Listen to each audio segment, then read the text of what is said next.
अक्षर और अविनाशी है काशी। ये विद्युत अद्भुत विहंगम दृश्य काशी की महिमा को वर्णित करने के लिए शब्द भी कम पड़ सकते हैं। ये देख रहे हैं और ये संकल्पना मूर्त रूप साकार हुई है। स्वप्न दृष्टा प्रधानमंत्री नरेंद्र मोदी के संकल्प से सिद्धि का ये प्रमाण है।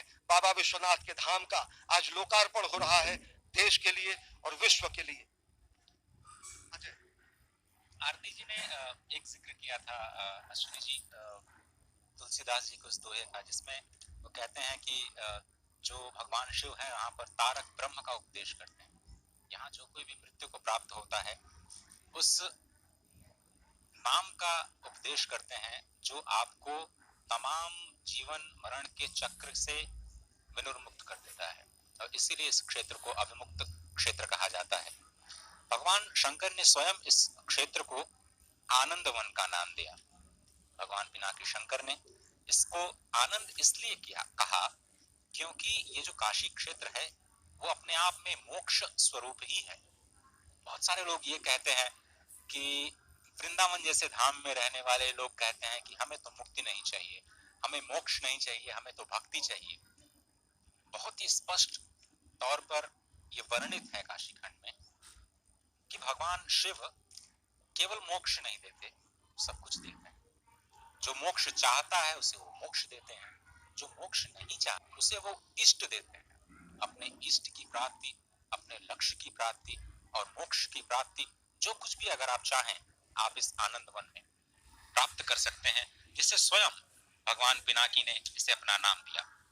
इस पूरे वन में जितने भी शिवलिंग हैं, यहाँ तक कि जितने भी कंकड़ हैं, उसको शिव स्वरूप कहा गया है। क्योंकि जैसा हमने शुरुआत में बताया कि ये पूरा का पूरा जो काशी खंड है, ये पूरा का पूरा काशी खंड इस पृथ्वी के भूभाग से अलग है, क्योंकि भगवान शिव और उनकी शक्ति शिवा।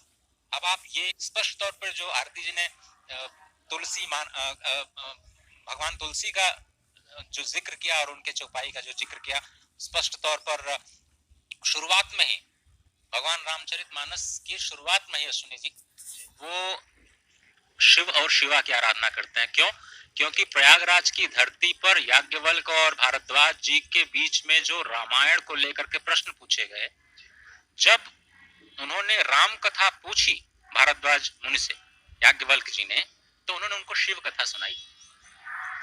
शिव कथा से शुरुआत होती है, क्योंकि जब तक आप शिव को नहीं समझेंगे, मर्यादा पुरुषोत्तम राम को समझना आपके लिए संभव ही नहीं है। और इसीलिए श्रीमद् भागवतम में जब परीक्षित भगवान सुखदेव से कृष्ण कथा पूछते हैं, तो पहले भगवान सुखदेव उनको राम कथा सुनाते हैं। जब तक आप राम को नहीं समझेंगे, जब तक आप राम की मर्यादा का चश्मा नहीं लगाएंगे, आपको योगेश्वर कृष्ण समझ में आ ही नहीं सकते। जब तक आप शिव को नहीं समझेंगे, राम तक आपकी गति हो ही नहीं सकती। और उसी तारक ब्रह्म, उसी शब्द जिसका उपदेश भगवान शिव यहाँ पर मरने वालों के कान में कहते हैं, वो शब्द ही है राम या फिर प्रणव, ओम। इसी का नाद वो कान में कहते हैं जाकर के, और माँ भवानी स्वयं पंखा करती है यहाँ पे जो मरण होता है उसका। इतनी महिमा है, और इसीलिए हम ये कह रहे हैं कि अद्भुत दृश्य है, अद्वितीय दृश्य है। सच में निश्चित तौर से अजय, जैसा कि आप कह रहे हैं कि यहाँ पर मुक्ति के लिए मंत्र देते हैं भगवान शिव। यहाँ मरणम मंगलम यत्र विमूर्तिम यत्र भूषणम कौशेयम यत्र काशायम सा काशी किम सेव्यते। यहाँ पर मरना भी धन्य माना जाता है, जीवन गुजारना यहाँ पर तो अद्वितीय है ही। और सबसे बड़ी बात यह है कि भगवान शिव की ये नगरी हर तरीके से धर्म, कर्म और आध्यात्म का यहाँ पर संगम है। साहित्य, कला, संगीत का यहाँ पर संगम है।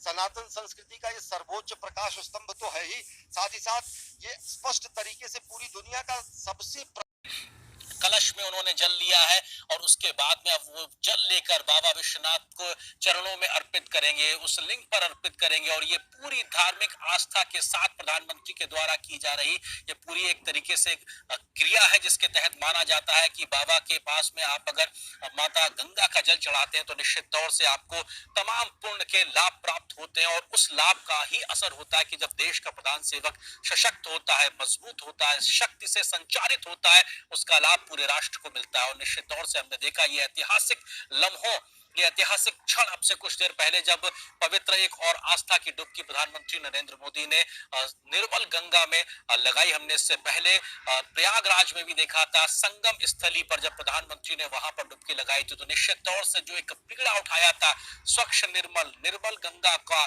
को बनाने के लिए, वो एक काम साफ तौर पे दिखाई पड़ रहा है। क्योंकि जल आज ऐसा है माँ गंगा का कि आप आस्था की डुबकी लगा सकते हैं, आप जा सकते हैं, आप वो आचमन कर सकते हैं, उनको आत्मसात कर सकते हैं। माँ गंगा के उस स्वरूप को वापस लाने का जो एक बड़ा भागीरथी प्रयास किया जा रहा था वो बहुत हद तक जमीन पर उतर गया। और आज स्वच्छ निर्मल गंगा लोगों का आह्वान करती है कि आओ और मुझे आत्मसात कर लो, आओ और मुझे अपने साथ लेकर चलो। निश्चित तौर से ये बताता है कि जो प्रयास किए गए हैं काशी धाम में, वो वाराणसी में, वो अपने आप में निश्चित तौर से फलीभूत होते हुए दिखाई पड़ रहे हैं।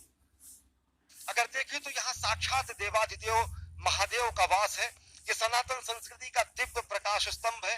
भगवान शंकर का चरण पखारने के लिए त्रिपथगा गंगा साक्षात यहाँ विद्यमान है। यहाँ धर्म और कर्म अभिन्न है।